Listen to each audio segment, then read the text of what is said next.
Ambati రాంబాబుకి check పెట్టేందుకు YCP కుట్ర పన్నిందా, తెలుగుదేశం కుట్ర పన్నిందా తేలాలి.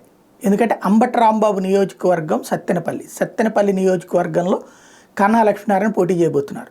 మంచి వ్యూహకర్త. అలాంటి ఆయన చాలా స్ట్రాటజిక్గా పనిచేసుకుంటూ వెళ్తున్నారు. అక్కడే కోడెల శివరాం, ఎవరైతే కోడెల శివప్రసాద్ గారి అబ్బాయి ఓ పక్కన తెలుగుదేశంతో విభేదిస్తున్న కన్నా లక్ష్మీనారాయణ పార్టీ అంతా కూడా నిలబడుతున్నది, పని చేసుకుంటూ వెళ్ళిపోతున్నారు. లేటెస్ట్గా ముస్లిం సామాజిక వర్గం బలంగా ఉన్నటువంటి చోట్లన కన్నా ఒక అగ్రెసివ్ పర్సన్, ఎక్కడైతే మనకు ఓట్లు రావో అక్కడే తెప్పించుకునే ప్రయత్నం చేస్తారు. ముస్లిం సామాజిక వర్గ ఓట్లు ఎక్కువగా వైసీపీకి పడుతున్నాయి కాబట్టి ఆ ప్రాంతంలోనే కొంతమందిని తెలుగుదేశంలో చేర్చుకున్నారు. ఆ చేర్చుకున్నటువంటి వాళ్ళు ఆ ప్రాంతంలో తెలుగుదేశం జెండా ఎగరేశారు.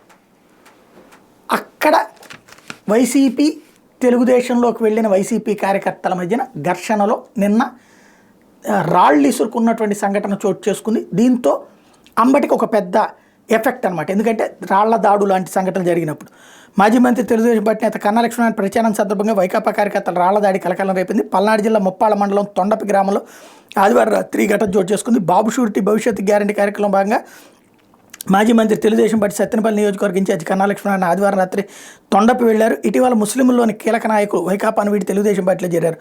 మరికొందరు చర్యలో ముస్లింపేటలో ఏర్పాట్లు చేశారు. కొత్తగా తెలుగుదేశం పార్టీ జెండా ఏర్పాటుతో పాటు రామాలయం సమీపంలో ముస్లింల ఇళ్ల వద్ద సభా వేదికను ఏర్పాటు చేశారు.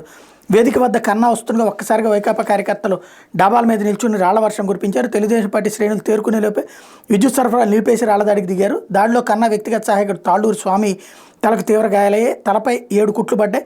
కన్నా మరో వ్యక్తిగత సహాయకుడు శ్రీధర్కు మరో 10 మంది గాయాలయ్యాయి. ఆ గ్రామానికి కన్నా లక్ష్మీనారాయణ రాకముందే కొందరు వైకాపా కార్యకర్తలు ఆ పార్టీ జెండాలతో కవ్వింపు చర్యలకు దిగడం సామాజిక మాధ్యమాల్లోనూ హల్చల్ చేసింది.